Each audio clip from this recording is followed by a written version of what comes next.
Mike Lindsley back with you for an ML Sports Take Us All, brought to you by Stanley Law Offices and Welch and Company Jewelers. A loss tonight for the Bonnies at the RC, 76-70 to LaSalle, a team that came in with a lot of energy and a team that was really focused. And we heard about, earlier in the week about, LaSalle and their ability to move the basketball around. And I thought the first half really was where this game was won, right? The Bonaventure defense that we have seen the last three games, winning at VCU, winning at Richmond, winning at home against Dayton, that three-point aggressive, just smothering defense that gets after the three-point shot, it just was not there tonight. I mean, Bonaventure in the first half, LaSalle was shooting the ball all over the place. Now, listen, I know that they were shooting some of those from way outside, but that doesn't matter in today's basketball, ladies and gentlemen. It just doesn't.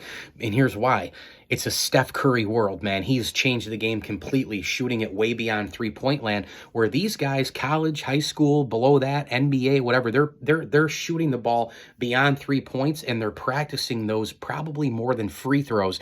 So it's nothing for these guys, to go 10 for 25 and have 4 or 5 of those be, 32, 33, 34 feet. So I just thought that this was a terrible defensive game for St. Bonaventure. I'm sure Mark Schmidt feels the same way.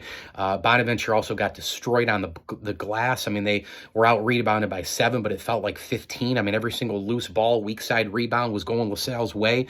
Bonaventure, I thought, did a decent job at times in the second half to try to crawl back into this thing. I mean, they got it to 1, they got it to 3, they got it to 5, but then LaSalle just made the big shot, made the big play, got the big rebound. But this game in the first half, I thought, was really won by LaSalle. I mean, their ball movement, their shot selection, you have to commend them with that. They were working the ball in and out. The three-point shots were obviously open because of some of that. And then Bonaventure just didn't close out on shooters, which was a big problem as well. While I was watching this game, and I'm thinking to myself, oh my God, St. Bonaventure's on the golf course, and they've started out double bogey, bogey, double bogey, bogey. It's hard to come back from that. You need a lot of birdies and some pars. And if you're like a bogey golfer, you're going to shoot 97, 98 because you just can't come back from that. St. Bonnie, though, had 5 guys starting tonight. They all had double figures. I do applaud the battling. I do applaud the effort of guys in the second half, but I think Bonaventure just kind of ran out of gas. I thought Venning was pretty good. Offensively with 16 points. It felt like kind of a Banks-Luke, almost 40, 50 point type combo deal tonight, but it only ended up being 26 altogether. I thought Banks made some big shots, early. Flowers kind of tried to get going a little bit. Off the bench, Bonaventure only had 8 points out of Maluk, Hill, and Rumpel. Hill had a great, first half jam. And, I had some chicken wings with my buddy earlier tonight. Jan Farrell with 10 points tonight. It was kind of a mixed bag with all these guys, but the reality is Bonaventure only made 7 3-pointers. They couldn't defend the 3 on the other side. They got out rebounded by 7. The assists were pretty close, 16-15 in favor of LaSalle.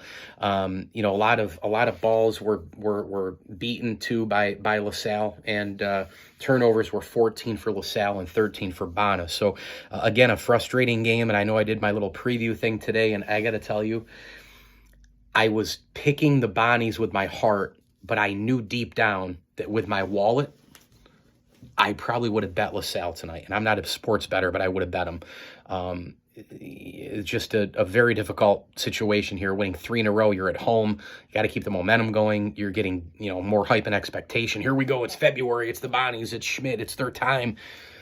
Yeah, they got humbled tonight. So I think the goal right now is to kind of pull back, reset.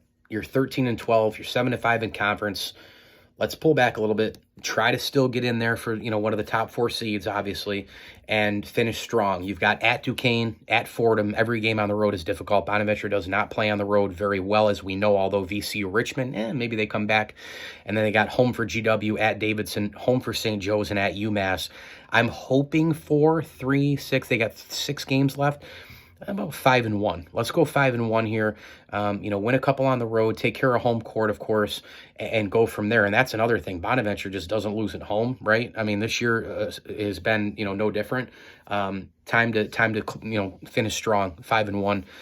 Maybe that'll be good enough to get a top 4. But this was disappointing. But yet, By the same token, I kind of don't care. I'm not going to lie, because this team is doing this all year long because of the newcomers and all the rest. Let's see what we got here in the final 6 before Brooklyn, New York. Thanks for watching. Please like this video and subscribe to my channel. The ML Sports Platter is all brought to you by our good friends at Stanley Law Offices, Rosie's Corner, Burton Ace Hardware, and the Vince Aguirre Consulting Group. Hit me on Twitter at Mike L Sports. Again, please like this video. Please subscribe to my channel. It means a lot. Both things help an awful lot. I got some work to do. Hit me up. Keep it going. Might even have a blue light or two. We'll see what happens. And as I always tell you, enjoy the games.